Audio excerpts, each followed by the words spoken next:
Bueno, buenas tardes a todos.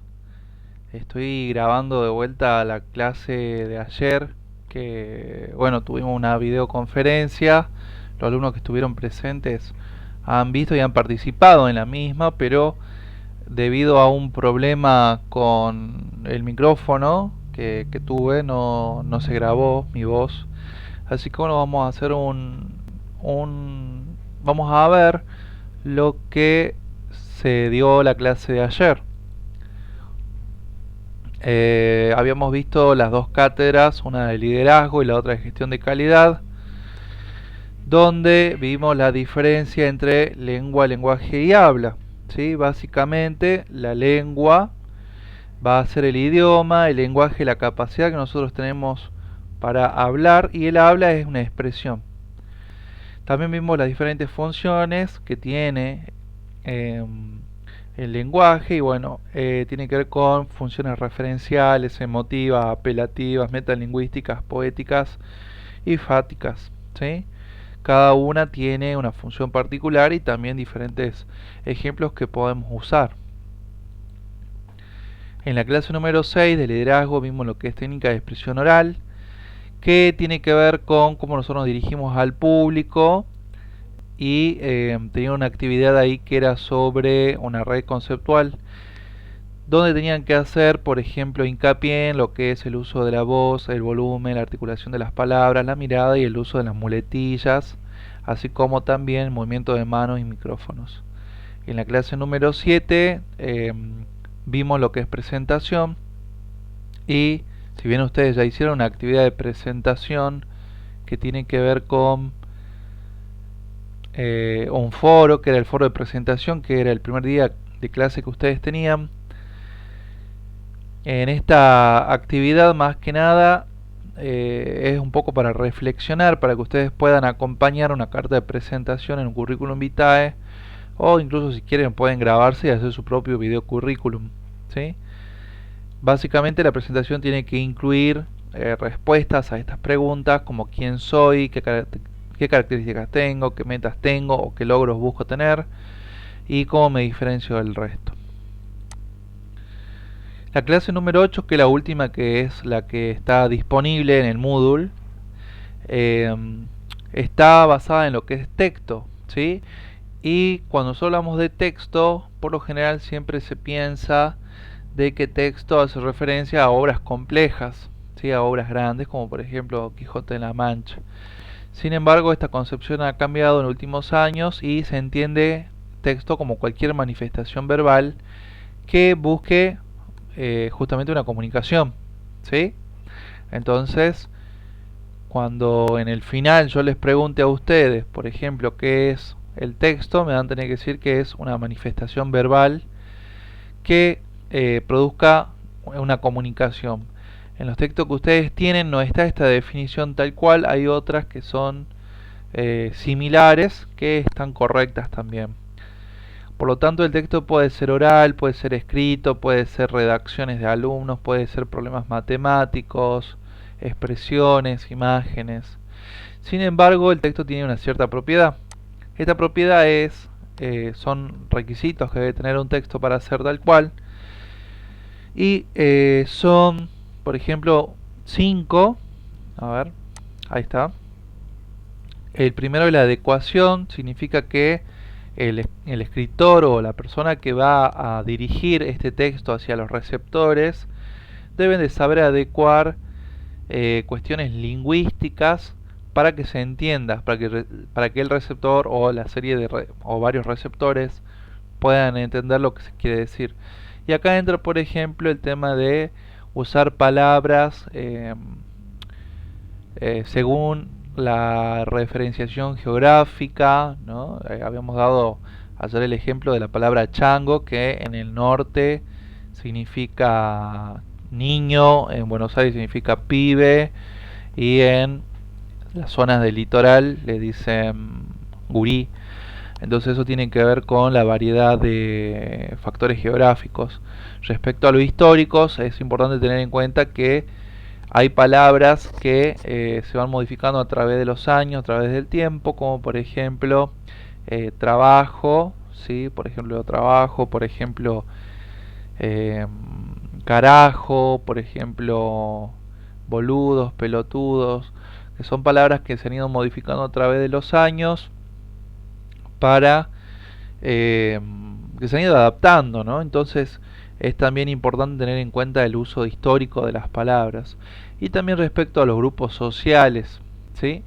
Eh, Respecto a grupos sociales tenemos algunos ejemplos como Natalia Natalia, que usan los policías, Doctrina, que usan los abogados, eh, por ejemplo, cada rol profesional, social, tiene sus propias palabras, así como también lo tienen los presos, ¿no? Que tienen un vocablo especial, las personas de las villas, las personas de las clases media y clase alta, cada clase tiene su tipo de variedad lingüística, y la adecuación sirve en la necesidad de que si nosotros nos dirigimos, por ejemplo, a todo el país, y vamos a tener que tener en cuenta, por ejemplo, cuestiones geográficas, históricas, grupos sociales, hacia cuál queremos apuntar. Hacia eso se referencia la adecuación.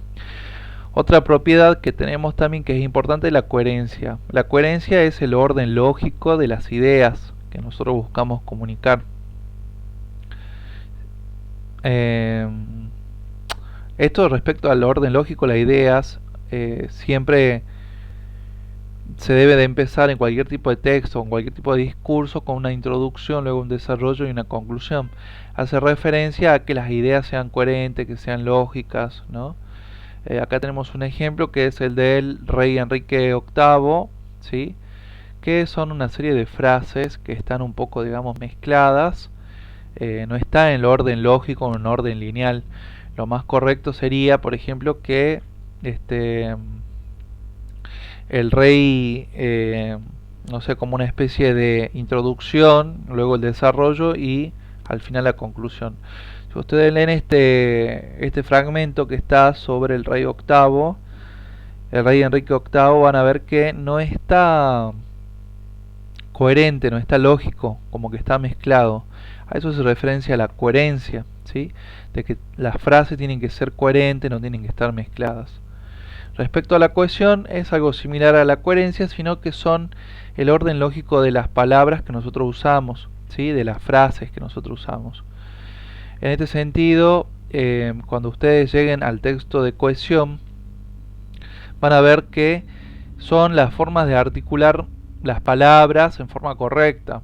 Acá entra, por ejemplo, el uso de antónimos, sinónimos, parónimos, omisiones, elipsis, ¿sí? Metáforas, toda una gama de diferentes usos gramaticales que van a poder para que lo que ustedes quieran escribir o lo que quieran hablar tenga cohesión. Por ejemplo, si yo repito mucho una palabra, hagamos de cuenta que yo estoy hablando de unas naranjas, en todo el texto voy a tener que decir naranja, naranja, naranja. Eso, digamos, no sería un texto que tenga cohesión, sino que hay que buscarles otras formas. Entonces, en vez de decirle naranjas, puedo decirle citrus, puedo decirle frutas, ¿no? Entonces a eso se referencia un poco la cohesión, a que las palabras, las frases que nosotros vamos usando estén bien articuladas, sean coherentes en sus usos. Otra que tenemos también es la presentación. Un texto deja de ser texto cuando pierde la presentación. Y por presentación me refiero a cuestiones más que nada físicas que puedan afectar a un texto. Por ejemplo, que a un libro le caiga agua hace que se moje y que se corra la tinta, y esto va a ocasionar que no podamos leer el texto.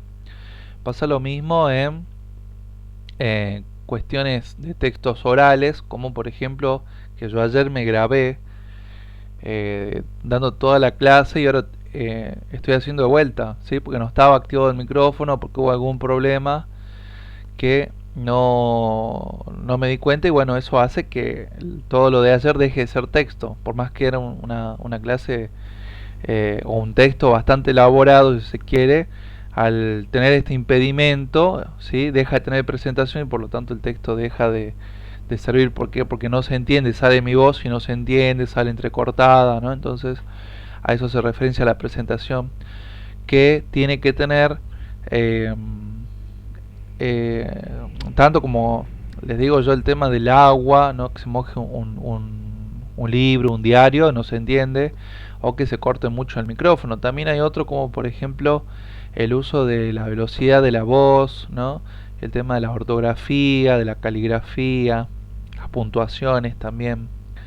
Y el último que tenemos es el de estilística, que bueno, el español tiene una gama impresionante, al igual que un abanico de variedades lingüísticas y gramaticales que nosotros podemos usar, ¿sí? Diferentes recursos gramaticales, recursos retóricos que en nuestro idioma nos permite y podemos usar. Entonces la estilística es esa belleza que nosotros le damos al texto. El uso de palabras, sinónimos, antónimos, parónimos, ¿no? Que yo le decía recién. Algunos autores mencionan que la estilística está dentro de la cohesión. Así que puede ser que en los textos que ustedes tengan no aparezca la estilística porque justamente está dentro de cohesión. Bien, tipos de texto o también conocidos como tipologías textuales. Según Adams, tenemos varios tipos de texto, ¿sí? Entre ellos está el tipo de texto de conversación, ¿sí? Que puede ser oral o puede ser escrito.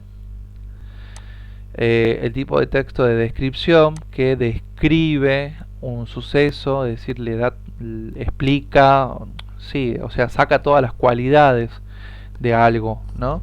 Es muy común ver esto en los diccionarios y en las enciclopedias. Entonces, si nosotros buscamos la palabra silla, vamos a encontrar que es un artefacto que nos permite sentar, ¿no? Que tiene 4 patas, que es de madera, que es, no sé, ¿sí?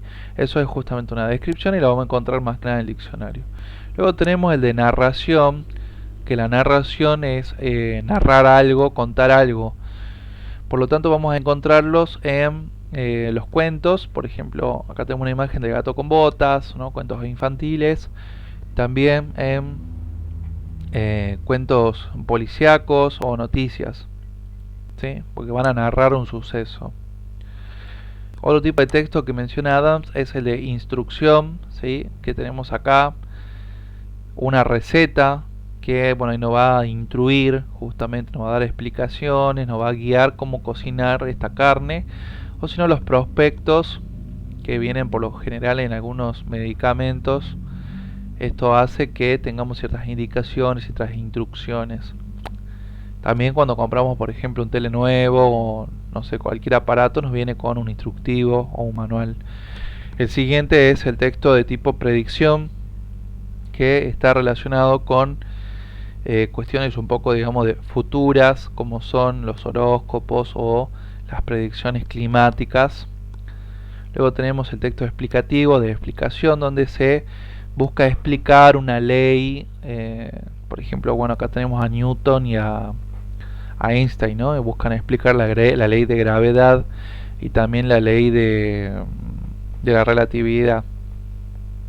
Entonces este tipo de texto de explicación busca justamente explicar algún suceso de la naturaleza, del cosmos, si se quiere. Por lo general lo usan, bueno, los científicos, los docentes, ¿no? Que siempre intentan explicar algo. Luego tenemos la argumentación, que viene de la palabra argumentar, que es convencer. Se intenta convencer sobre ciertas ideas para que el público pueda apoyarnos en esas ideas. Comúnmente lo usan los abogados, los políticos, personal de ventas, de marketing, ¿no? Constantemente ellos están argumentando para convencer al público sobre, por ejemplo, si soy de ventas, convencer al vendedor, al comprador, perdón, de que mi producto es bueno, tiene ciertas cualidades y que debe de comprarlo. Y por último tenemos tipo de texto retórica, que está más que nada relacionado, como el punto anterior, a la belleza de las palabras, al juego de estas palabras. Y acá entra la parte de los libros, ¿no? Un poco de novelas, por ejemplo, poemas, Hay, por ejemplo, también el uso de canciones, que, que bueno, justamente las canciones provienen de temas, ¿no? De temas y de poesía, básicamente. O también los chistes, algunos chistes comunes, ¿no? Que son juegos de palabras, a eso hace referencia.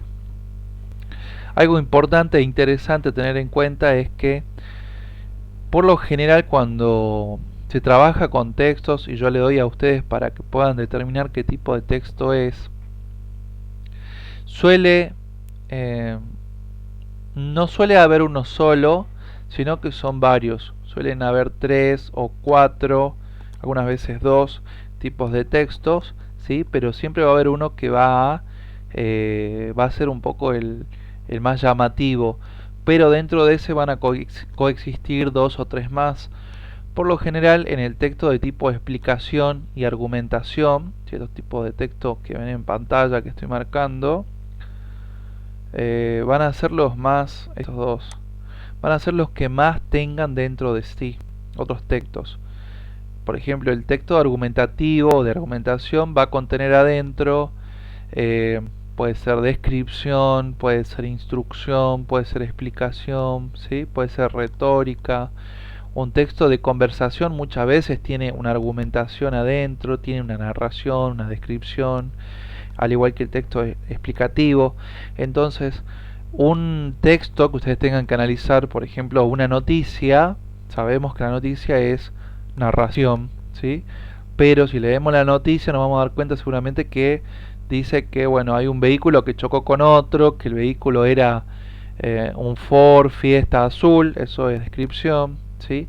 Por ejemplo, nos comenta también que eh, cómo fue el accidente, que cómo chocó, que uno iba más rápido, el otro no, eso es explicación, ¿sí? Y que incluso argumentativamente nos puede decir que hay que tener en cuenta el uso del cinturón, ¿sí? Todas las cosas, eso es una argumentación. Entonces en ese texto tenemos varios otros tipos adentro, ¿sí? Coexisten varios textos.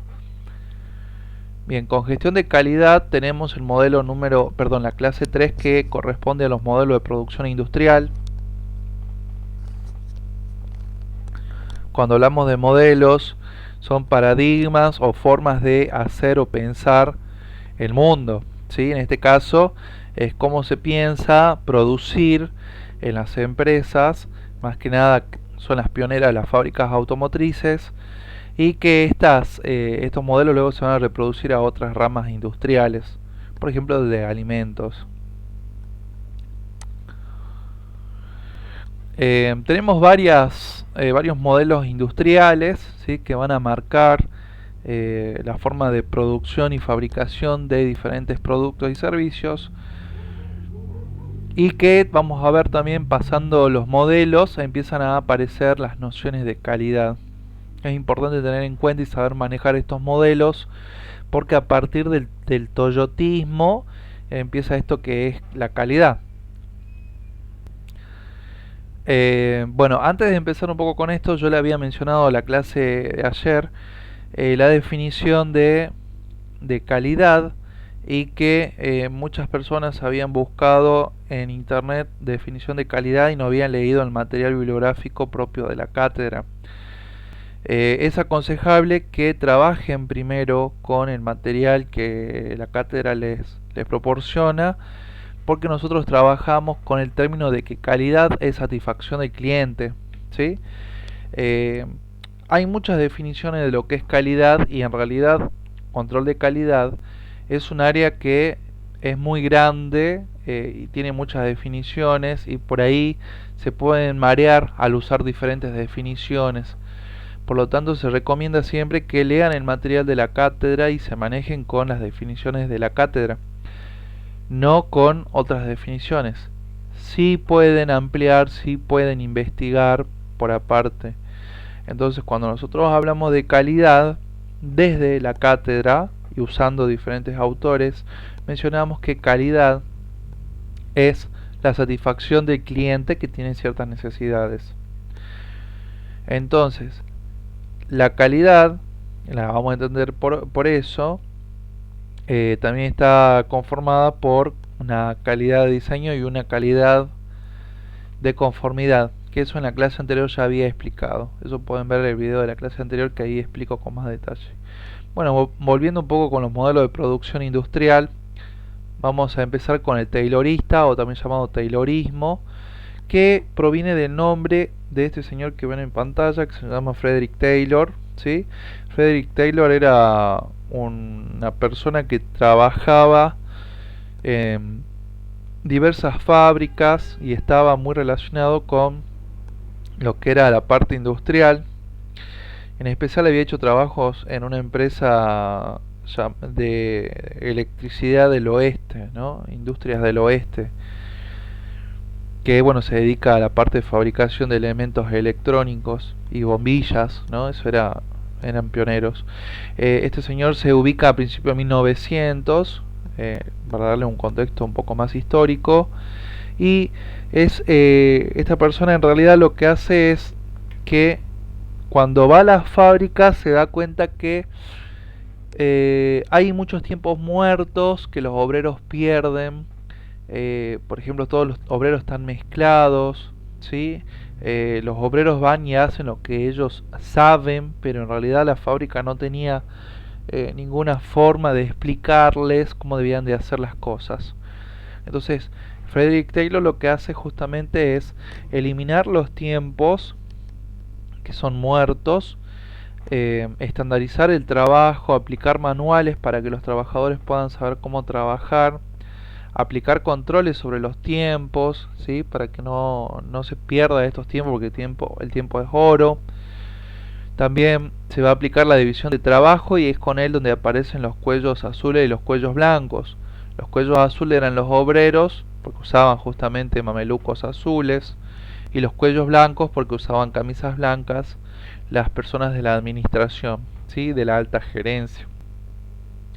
Entonces, así como de a poco este hombre empieza a, con sus observaciones y sus nuevas hipótesis, a eliminar tiempos muertos y hacer que la fábrica sea más productiva. Yo les decía recién que son modelos que van a producir ciertas formas de trabajo, y que los mismos van a trasladarse hacia nuevos modelos. Es lo que sucede acá, porque después del Taylorismo viene el Fordismo. Cuando hablamos de Fordismo hacemos referencia a Henry Ford, que hace referencia también a la marca de autos Ford. Es Henry Ford el creador de los autos Ford, y este señor lo que puede visualizar es que la mayoría de las personas que eran ricas tenían autos, y las personas que eran pobres o de clase media no podían acceder a los vehículos, y era a principios de 1900 y bueno, todo el mundo andaba a caballo y era muy costoso tener un vehículo, un auto, ¿sí? Un automóvil para poder transportarse. Lo que hace este hombre es pensar justamente, y acá empiezan las nociones, digamos, de un poco lo que es calidad, si vemos que es satisfacción al cliente. Intenta satisfacer, digamos, a los clientes en el sentido de que busca aumentar el margen de mercado para satisfacer las necesidades de mercado, que eran que la gente quería autos. Entonces lo que hace es justamente minimizar los costos de fabricación del vehículo a través de eh, una línea de montaje, de producción, donde a cada lugar de esa línea de producción habían diferentes obreros que hacían tareas repetitivas. Entonces lo que hace es aplicar la teoría de Taylor hacia este tipo de modelo. Tiene como característica, para justamente disminuir todo tipo de consumos, la producción a escala, la producción en masa. Se va a producir un solo vehículo, un solo modelo de vehículo, con un solo color, con una sola característica, y se va a producir por millares, ¿sí? Van a ser millones lo que se van a producir, y al producirse tanto se bajan totalmente los costos de fabricación. Este señor entonces vendía vehículos, y bueno, pudo vender vehículos a todo Estados Unidos y a otros países. Entonces lo que tiene característica este modelo es que las fábricas de producción son enormes, ¿sí? También El obrero tiene tareas repetitivas, eh, más que nada se fabrica en masa y un solo artículo. Luego tenemos el modelo de producción industrial, que es el de Toyota, que se lo conoce como toyotismo.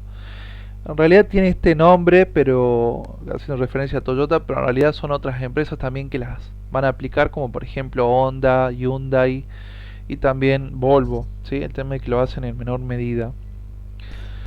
Eh, Esto sucede en los años 73 con la crisis del petróleo, y tenemos que tener en cuenta que Japón venía con mucho problema respecto a la Segunda Guerra Mundial y también a las bombas de Hiroshima que se tiraron en su suelo y bueno, y dejaron la economía totalmente vulnerable. Este sistema toyotista van a empezar a crearse para fabricar vehículos que consuman menos combustible. Recuerden que con la crisis del petróleo, el petróleo salió, la nafta y el petróleo sube de precio, y por lo tanto los motores grandes como fabricaban los, eh, los magnates industriales de Estados Unidos eran motores muy grandes, ¿no? Motores 3 cilindros, perdón, 3.0, 8 válvulas, eran motores grandes. Entonces, lo que hace Toyota es justamente empezar a fabricar teniendo en cuenta las necesidades y los pedidos de los clientes. Toyota va a fabricar con la demanda de los clientes, ¿sí? Según lo que el demande el cliente, iba a fabricar. Entonces va a fabricar vehículos que son pequeños, ¿sí? Que no gasten tanto combustible, y también va a hacer esta diversificación del mercado. Va a empezar a crear diferentes productos para satisfacer la necesidad de los clientes. Entonces empiezan a aparecer junto a Toyota modelos familiares, compactos, camionetas, ¿no? Las famosas pickups. Entonces desde este punto se empieza a pensar en la demanda del cliente, y como se fabrica según la demanda, había veces que no fabricaban y había veces que sí fabricaban, y los trabajadores empiezan a, a desarrollar sus tareas bajo la modalidad de flexibilidad laboral, ¿sí? Es decir, que algunos días iban a trabajar, otros días no, eran trabajos eventuales o temporarios. Por otro lado, lo que era fabricación en serie, bueno, deja de funcionar acá con este modelo toyotista, y también el trabajo repetitivo de los trabajadores se modifica para que un trabajador pase por todas las áreas de la empresa. Un trabajador iba a pasar las nociones y los conceptos a todos los demás, y de esta forma se crea el famoso conocimiento general, ¿no? Donde todas las personas comparten sus conocimientos y crean un vehículo que no van a tener defectos, ¿sí? ¿Qué característica tiene Toyota? Que, por ejemplo, salía mucho más barato construir vehículos bajo este modelo que incluso con el modelo Fordista, porque no se tenían que pagar galpones donde iban a estar los vehículos ahí estacionados, ni tampoco se tenían que mandar, por ejemplo, hacia Argentina los vehículos eh, armados como lo hace Ford, sino que se, se envía por partes y acá en Argentina se va a ensamblar. Había un video que ustedes tenían que hablaba, ¿no? Del tema de un tele y cómo lo iban ensamblando de diferentes partes del mundo, y bueno, se terminaba ensamblando acá en Argentina y se vendía acá en Argentina. Ese es el modelo toyotista y es actualmente utilizado. El otro es el modelo post-fordista, que también se usa hoy en día. El modelo post-fordista tiene en común el hecho de que se trabaja en forma masiva, como el modelo fordista, pero apunta a los segmentos de mercado, ¿sí? O famosos nichos de mercado. Es decir, que se va a especializar en ciertas necesidades concretas de algunos clientes, ¿sí? Y también está el tema de diversificación de productos, ¿no? En el caso de Fiat que habíamos visto, bueno, estaba Fiat Toro, Fiat Cronos, Fiat Uno, ¿sí? Entonces, esta es las características y es un modelo que también se utiliza hoy en día en las fábricas.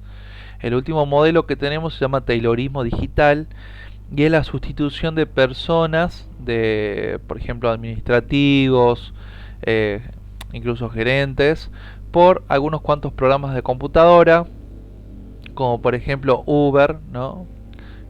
Rappi, por ejemplo Globo, por ejemplo el tema de los bancos virtuales, donde antes teníamos que ir al banco a sacar un préstamo, hoy no se hace eso, directamente lo hacemos con el celular. Entonces esas personas que antes trabajaban dando préstamos y bueno, fueron despedidas y sustituidas por una simple plataforma, ¿no? Una base de datos. También habíamos visto las necesidades humanas en la clase número 4 y tenemos diferentes tipos de necesidades humanas. Cuando hablamos de necesidades humanas son carencias que las personas tienen y buscan satisfacer. Algunas carencias pueden ser básicas o primarias, ¿sí? Que tienen que ver con lo biológico, como por ejemplo comer, beber, tener una casa, ¿no? Otras son las sociales, como cuestiones más que nada relacionadas a la parte social, como cuestiones de seguridad, de vivienda, reconocimiento, de crear relaciones sociales, relaciones de amistad.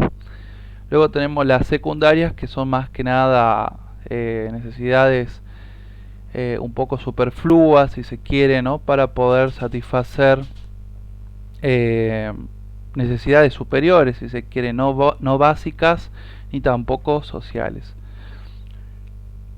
Entonces tenemos otras clasificaciones como económicas, no económicas, individuales y también colectivas.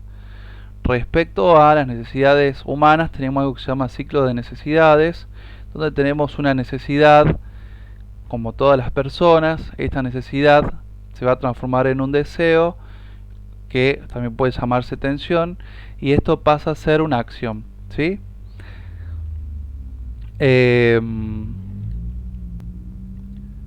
Respecto a la acción, vamos a tener un resultado que puede ser satisfactorio o insatisfactorio.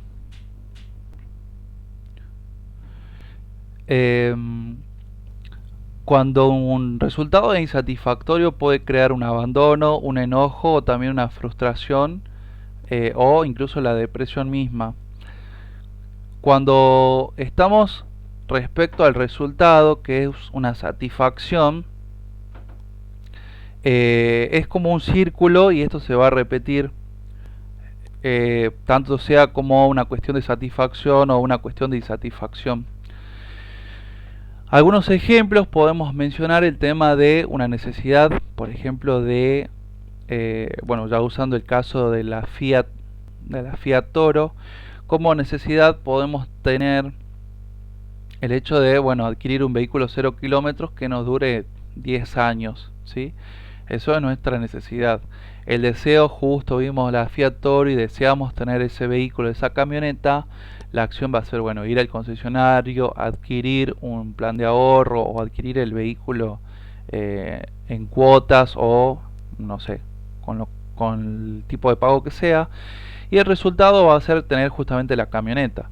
Puede ser satisfactorio en el sentido que esta camioneta nos brinda a nosotros fidelidad o que sea noble a través de los años, 10 años por ejemplo, o tal vez nosotros la tengamos y al año se nos echa de perder, como pasó con las Fiat Toro Freedom manuales. En ese caso hay una insatisfacción. La insatisfacción, ¿sí?, que sufren estas personas de la Fiat Toro puede ser que sientan un abandono o que abandonen la camioneta. Sabemos que nadie va a abandonar una camioneta, pero en algunos casos las personas pueden abandonar, por ejemplo, un curso, ¿no? Algo más pequeño. Puede ser que tengan enojo, como nosotros vimos en las noticias, incluso hay videos, y la frustración o depresión, ¿no? Que eso es ya lo peor. Entonces este ciclo se va a repetir constantemente y es importante conocerlo porque cuando un cliente está satisfecho, este cliente le va a contar a unas 3, 4 personas. Si está insatisfecho, va a contar a unas 5 a 20 personas. Eso es sin tener en cuenta hoy en día las redes sociales, que va a incrementar estos números. Que quiere decir que, por ejemplo, si una persona está insatisfecha, lo va a subir a su blog o a su Facebook y tal vez a YouTube, ¿sí? Y no va a tener solamente 20 visualizaciones, sino que va a tener, bueno, hablamos de millones, ¿no? Entonces es algo importante tener en cuenta, y esa es la última respuesta que tenían respecto al trabajo, ¿sí? La importancia de cubrir las necesidades humanas. Cuando llegamos a la clase de mejora continua, que es la clase 5, si no mal recuerdo, eh, tenemos que tener en cuenta en primer lugar lo que es un sistema.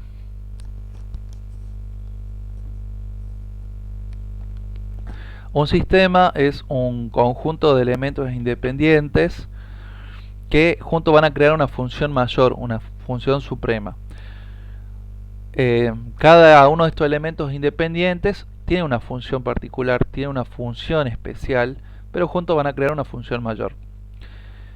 Por lo general, todos los sistemas tienen una entrada, un proceso, una salida y una retroalimentación. En la clase que van a encontrar ahí en el Moodle, ahí explico y hago incluso una especie de similitud respecto al sistema digestivo, ¿sí? El sistema digestivo está compuesto de un hígado, de riñones, de páncreas, estómago, faringe, boca, esófago, intestinos, ¿sí? Son diferentes elementos que cada uno tiene una función particular, eh, pero sin embargo juntos lo que van a hacer es una función superior, que en este caso va a ser absorber los nutrientes que hay en las comidas. Pasa lo mismo con las empresas. Las empresas son sistemas, se llaman sistemas abiertos, tanto empresa como también el sistema digestivo, que lo que tienen en común es que la empresa va a tener, por ejemplo, un área de contabilidad, un área de producción, un área de limpieza, un área de recursos humanos, un área de finanzas, un área de marketing, un área de, no sé, publicidad, ¿sí? Diferentes áreas, que cada área está especializada en algo, pero que juntas, haciendo un trabajo, digamos, coordinado, van a producir una función mayor, ¿sí? Un efecto superior, que sería que la empresa, bueno, le vaya bien, genere más trabajo, genere más ganancias, pueda vender todos los artículos que tenga disponibles. Acá vamos a ver que todos los sistemas se van a graficar de esta forma. Tenemos una entrada, un proceso y una salida. En el caso del sistema digestivo, en la entrada vamos a tener, por ejemplo, hagamos de cuenta que comemos un asado, ¿sí? Entonces, una noche de asado, ¿qué pasa? Nosotros en la entrada vamos a entrar a través de la boca, ¿qué cosa? Y bueno, costillas, chinchulín, chorizo, morcilla, vacío, ensalada, seguramente algún flancito vamos a comer también. Vamos a tomarnos una cerveza, un vino, fernet, ¿no? Diferentes bebidas, el pan, ¿sí? Diferentes salsas, ¿sí? Diferentes elementos que nosotros vamos a meter a nuestro cuerpo a través de la boca. En el proceso, es decir, en lo que es la absorción de nutrientes, donde van a funcionar todos los sistemas de mi cuerpo, como ya mencioné, el hígado, el riñón, etcétera, etcétera, van a trabajar para absorber los nutrientes. Pero puede ser, ¿sí?, que la salida no solamente tenga absorción de nutrientes, sino también, no sé, una descompostura estomacal, tenga vómitos, tenga diarrea, etcétera, etcétera, por todo lo que yo hice en la entrada. Mi cuerpo me lo va a hacer saber. Eso se llama retroalimentación, ¿sí? Cuando mi cuerpo me hace saber de que la noche anterior me sobrepasé en los alimentos y en las bebidas, me lo va a decir con una resaca, por ejemplo, bastante fuerte, y aparece la típica frase de no tomo nunca más. Esto de acá, ¿sí?, la retroalimentación me va a dar a mi conciencia, no sé, por una semana, un mes, años, de que tenga que tener cuidado con, por ejemplo, una cena pesada con muchas bebidas, ¿sí? Esto es la retroalimentación. Pasa exactamente lo mismo en las empresas. Hagamos de cuenta que es como un asado. En la empresa, en la entrada, voy a tener trabajadores, sindicatos, políticas, cotizaciones, moneda, dinero, préstamos, materia prima. Voy a tener maquinarias, herramientas, procesos, eh, técnicas, ¿sí? Todas esas cosas están en la entrada, y cuando todas esas cosas entran en la fábrica, justamente, se van a procesar, van a trabajar todas juntas. De la salida podemos tener productos que sean de calidad, ¿no? Que vamos a poder venderlos, vamos a tener ganancias, vamos a tener obviamente también desechos, ¿no? Productos que han sido mal usados o que han sido bien usados, y bueno, siempre hay algún desecho. Podemos tener personas que han tenido accidentes y no se deben ser reemplazadas. Podemos tener personas que han sido despedidas, maquinarias destruidas, herramientas, aceites, ¿no? Que no sirven, todo en salida. Lo que es mejora continua, nosotros nos tenemos que posicionar acá en la retroalimentación. La mejora continua es saber identificar procesos de la salida, ver qué es la salida, qué cosa hace mal a la calidad, ¿sí? Nosotros estamos acá con la mejora continua. Nosotros tenemos que saber identificar cuál es la causa, cuál es el problema de que mi producto salga mal. El producto sale acá en la salida. ¿Qué pasa con mi producto que sale mal? ¿Qué debo de hacer? ¿Dónde está la causa? Tal vez está en la entrada, capaz que entró a trabajar un trabajador que dijo que sabía manejar la máquina y no sabía y la destruyó. Y por eso mi producto salió feo, ¿sí? Tal vez no era acá, sino hagamos de cuenta que fabricamos vino, era el problema la uva, ¿sí? No era el trabajador, era la uva. El problema está acá, ¿sí? Tal vez no era nada de eso, tal vez estaba en el proceso, no sé, tal vez dentro de la fábrica se cortó la luz, ¿sí? Hubo algún problema interno y bueno, el problema está acá. O puede ser que el producto haya salido bien, pero en la salida a la hora de venderlo, no sé, la caja sea de mala calidad y se rompa el vino en el piso, ¿sí? Entonces, nosotros con la mejora continua lo que buscamos es justamente identificar cuál es la causa de que el producto sea de mala calidad o que haya bajado la calidad, y modificar esa causa a través de acciones para que eh, puedan revertirse y que el producto salga de calidad, ¿sí?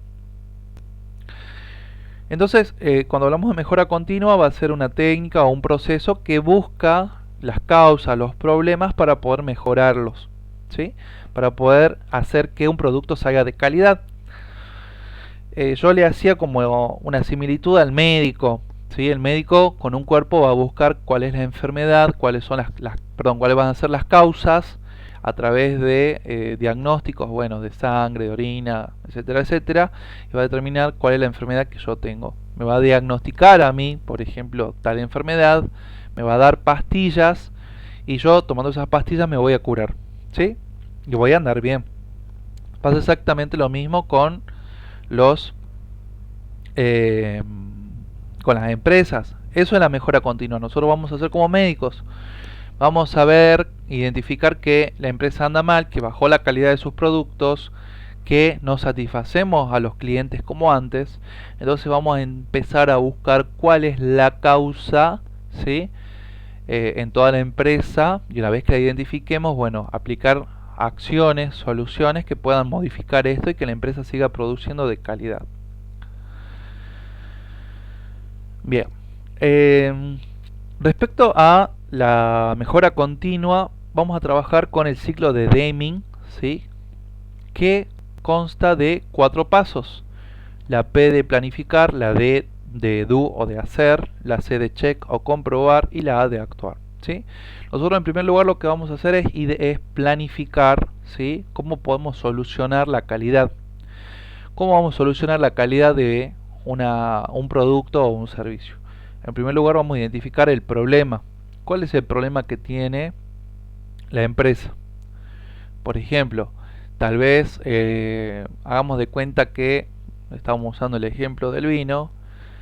El problema que nos damos cuenta es que la gente dice que está un poco medio ácido el vino, por ejemplo, ¿no? Que tiene como un gustito medio ácido, medio medio avinagrado, si se quiere, ¿sí? Entonces, una vez que nosotros sabemos el problema, vamos a elaborar el plan. El plan es como un proyecto, ¿sí? Una vez que nosotros tenemos el plan, tenemos el proyecto, lo identificamos cuál es la causa del problema, vamos a hacer, ¿sí? Hacer significa implementar este plan. A ver, ¿qué vamos a solucionar? Por ejemplo, nosotros sabemos que el problema es el vino, que identificamos que la causa en realidad es la uva, que en realidad la uva no es la que nosotros eh, buscamos, o no sé, el proveedor, por ejemplo, de la uva nos está trayendo la uva un poco medio echada a perder, por eso no está buena. Entonces, nosotros sabemos cuál es la causa, el do, que es hacer, vamos a implementar un cambio, ¿sí? Vamos a implementar una mejora, que es, por ejemplo, cambiar de proveedor. Nosotros cambiamos de proveedor, ¿sí? Entonces se supone que con eso ya se soluciona la calidad del vino. La C es comprobar, es hacer un seguimiento, ¿no? Un control, evaluaciones, para ver si ese vino que ha sufrido el cambio de la compra de uva a otro proveedor mejora la calidad. ¿Sí? ¿Cómo lo vamos a controlar? ¿Cómo vamos a hacer esas evaluaciones?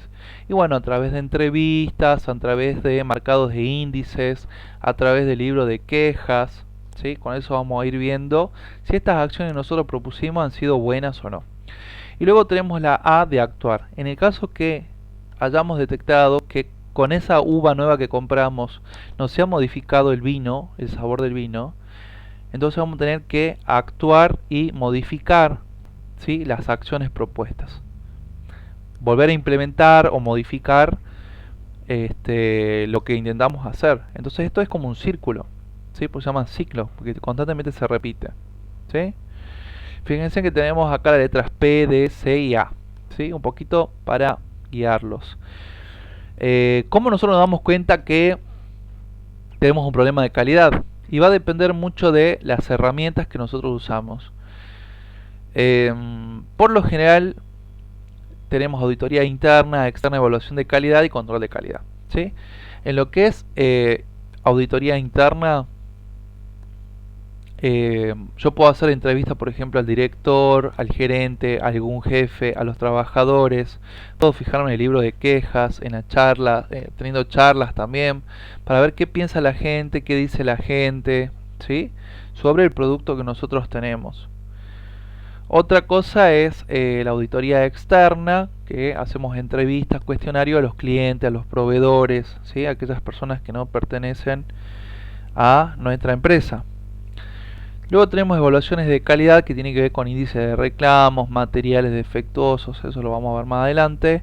Control de calidad, si nuestra empresa tiene justamente un departamento de calidad, bueno, ahí también se manejan diferentes índices. Entonces con estas 4 herramientas nosotros podemos ver, identificar si la empresa tiene algún problema de calidad.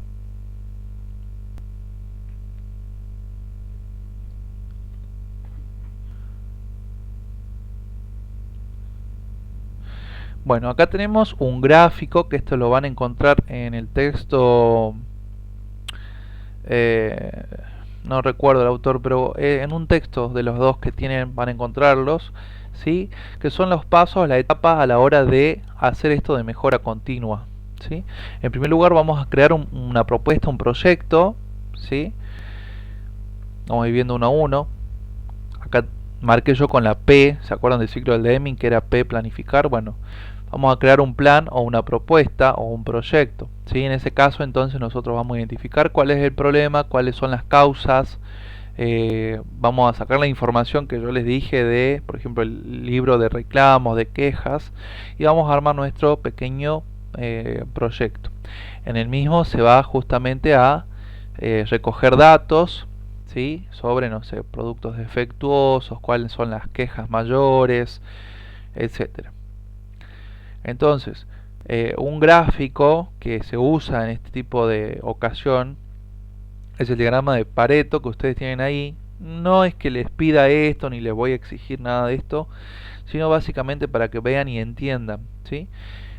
Siguiendo el caso de la uva, del vino que tenía mal el problema de la uva, fíjense en que acá nosotros detectamos que los materiales, por ejemplo la uva, es el que más problemas tuvo, ¿sí? Y si nosotros representamos a través de una línea, va a ser el 100% de los problemas, ¿sí? La causa principal en este caso, en esta empresa, van a ser los materiales, ¿sí? Y hay otros elementos que también han sido detectados como causa que tienen menor incidencia en la calidad, ¿sí? Fíjense, esto es nivel de calidad, eh, y esto, bueno, ¿sí? Son las incidencias que tienen. Una vez que nosotros, el gerente es el que va a elegir el proyecto, ¿sí? Obviamente nosotros presentamos uno, capaz que otro equipo presenta otro, elige el proyecto, nosotros vamos a tener que armar nuestro equipo, ¿sí? Nuestro equipo va a tener que contar entre 6 a 8 personas, donde uno va a ser director, otro va a ser secretario, otro va a ser un facilitador de documentos, ¿sí? Otro capaz que sea un capacitador, todo depende de cuál sea el problema de calidad que hayamos encontrado. Tenemos también los análisis de los síntomas, es decir, yo sé cuáles son los síntomas, por ejemplo, yo creo que la uva es la que modifica el sabor del vino, entonces yo voy a analizar si ese síntoma es real, ¿sí? Para ese caso podemos usar el gráfico de flujo, ¿sí? Donde vamos a ver eh, cuál es la causa, vamos a identificar la causa y cuál es el efecto que la misma proporciona. Luego de esto vamos a tener muy pegadito lo que es la comprobación de causas, ¿sí? Yo con el anterior lo que hago es graficar las causas y los efectos que puede haber, y en el siguiente es cómo voy a comprobar esas causas, ¿sí? Por lo general se toman muestras pequeñas en el caso de que sea la uva, ¿no? No es que yo voy a modificar y voy a mandar al mercado, no, yo voy a ir haciendo pequeños cambios pequeños, ¿no? En un laboratorio, en este caso específico de la uva que le digo, donde voy a tomar la uva, voy a hacer modificación y voy a probar qué sabor tiene el vino, ¿sí? En pequeñas cantidades.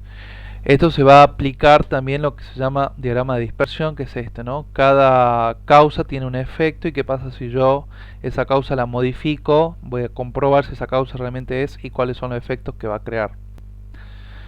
Una vez que tenemos, dejamos la P del ciclo de Deming y pasamos a la D de do, de hacer, ¿sí? Vamos a aplicar las acciones. Si nosotros creemos y estamos seguros que la uva es el problema, vamos a aplicar las acciones.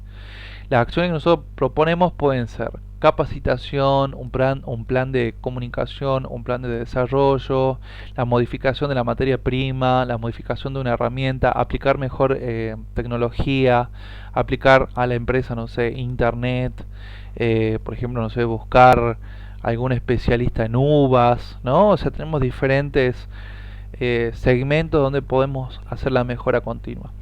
Entonces nosotros, a la hora de aplicar las acciones correctivas, nosotros nos tenemos que guiar con el diagrama de Gantt que previamente lo hicimos en nuestro proyecto.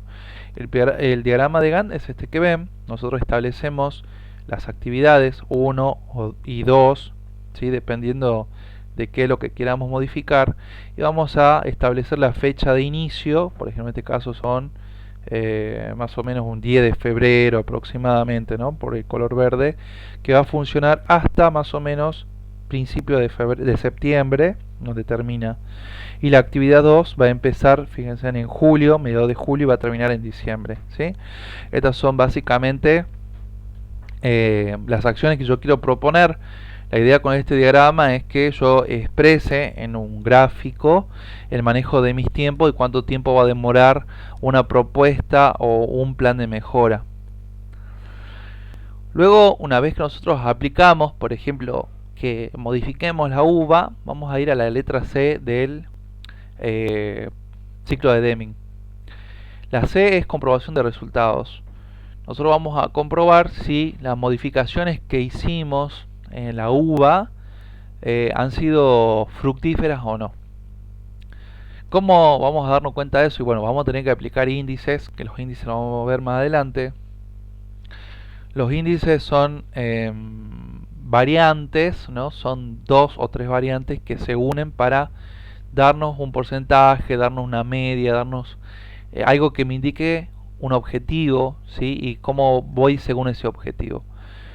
Entonces yo con estos índices voy a poder ver si, y haciendo evaluaciones y seguimiento, ver si las acciones que yo implementé han sido buenas o no. En el caso que no sean buenas, vamos hacia la A, ¿sí? Que es el de actuar. Acá se van a hacer las correcciones, ¿sí? En el caso que realmente no funcione el tema de la uva, acá en la A yo voy a actuar, ¿sí? ¿Cómo actúo? Y bueno, voy a buscar de vuelta cuáles han sido los otros problemas, voy a empezar a buscar otros síntomas, ¿sí? Y ahí el siguiente paso es la letra P de planear. Por eso es un círculo, todo gira. Tal vez nosotros tengamos una buena propuesta de mejora continua, como el tema bueno, de las uvas que yo le decía, y queramos implementarlo y el gerente nos dé el ok y bueno, y esté todo bien y queramos implementarlo, pero nos podemos topar con una cultura organizacional muy dura, muy fuerte. En este caso específico lo que vamos a buscar es identificar la cultura laboral, la cultura organizacional que tiene la empresa y una vez que la identifiquemos, intentar crear cierta flexibilidad para aplicar la mejora continua, ¿sí? Si nosotros tenemos una excelente mejora continua y una cultura organizacional muy dura, muy fuerte, no vamos a poder aplicarla, ¿sí?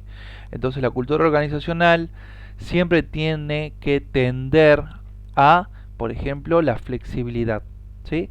Debido a que debido a los cambios que hay propios de nuestra época, debido a algún problema externo, como por ejemplo la pandemia que tuvimos, ¿no? Que muchas empresas tuvieron que modificarse por esto de la pandemia y esas empresas han tenido una cultura organizacional flexible para poder seguir trabajando.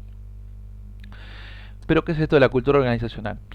La cultura organizacional van a ser valores, van a ser normas, historias, forma de trabajar, formas de negocios, estrategias, políticas, filosofía, van a ser estructuras de poder, relaciones, ritos, horarios, vestimentas, formas de organigrama, nociones sobre ventas, sobre marketing, ¿sí?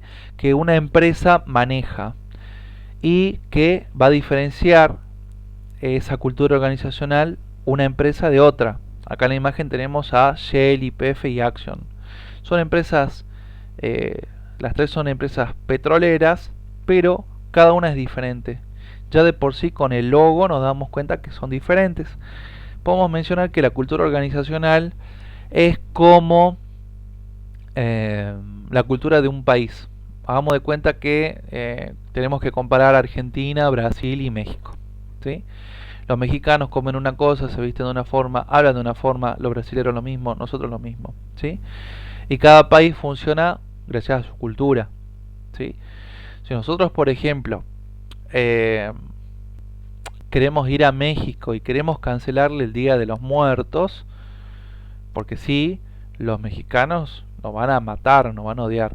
Es lo mismo si vienen, por ejemplo, los brasileros y nos quieren cancelar el mate a nosotros o el fernet, ¿sí? Es una locura. Pasa exactamente lo mismo cuando nosotros vamos con nuestro proyecto de mejora continua a la empresa y nos dicen no, no puedes aplicar esto, porque no, y no, y no, y no, ¿sí? Entonces lo que nosotros buscamos es aplicar la mejora continua a las culturas que tienen, a las organizaciones que tienen una cultura organizacional flexible. Si no lo tiene flexible, bueno, habrá que flexibilizar. Para flexibilizar una cultura organizacional, en primer lugar hay que hacer un plan de comunicación, ¿no? Dar charlas, intentar, digamos, ir hacia los líderes de cada segmento y hacer que ellos ayuden a esta flexibilidad. Esto de la cultura organizacional se pasa de entre empleados y los empleados nuevos son los que van a recibir el tema de la cultura organizacional, la forma como se trabaja, qué cosas se hace, qué cosas no, qué cosas están bien, cómo no, la forma de hablar, de comunicarse, ¿sí? Todo eso los trabajadores nuevos lo aprenden gracias a los trabajadores antiguos. Las culturas organizacionales tienen que ser fuertes, porque al ser fuertes se diferencian de las otras, de otras empresas, pero también tienen que ser flexibles ante estos cambios que yo les mencionaba. Por ejemplo, acá tenemos la imagen de Blockbuster, que era una empresa que alquilaba videocassette donde había películas. Y esta empresa antes era súper exitosa y hoy en día está con una sola sucursal en el mundo. Eh, ¿Cuál fue el problema? Que no quiso tener en cuenta el tema de la flexibilidad, no quiso aceptar la mejora continua. Hasta el día de hoy, si uno va a Blockbuster en Estados Unidos, que hay una sola, no me acuerdo en qué estado, sigue alquilando películas con videocassette. Entonces, la flexibilidad que tendría que haber tenido Blockbuster a través de la mejora continua es, por ejemplo, adaptarse a los DVD, adaptarse, por ejemplo, a los MP4, adaptarse a Blu-ray y, bueno, adaptarse como hoy en día a las plataformas de streaming.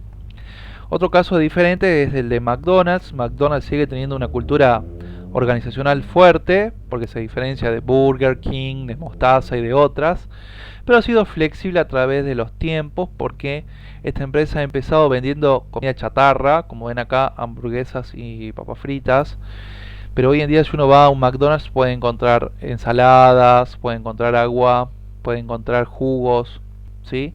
Entonces eso hace referencia un poco a la flexibilidad de la cultura, que si nosotros vemos que la calidad de nuestros productos o la calidad en sí de la satisfacción a los clientes baja, y hay que hacer esto en la mejora continua, y para eso tenemos que tener una flexibilidad en la organización.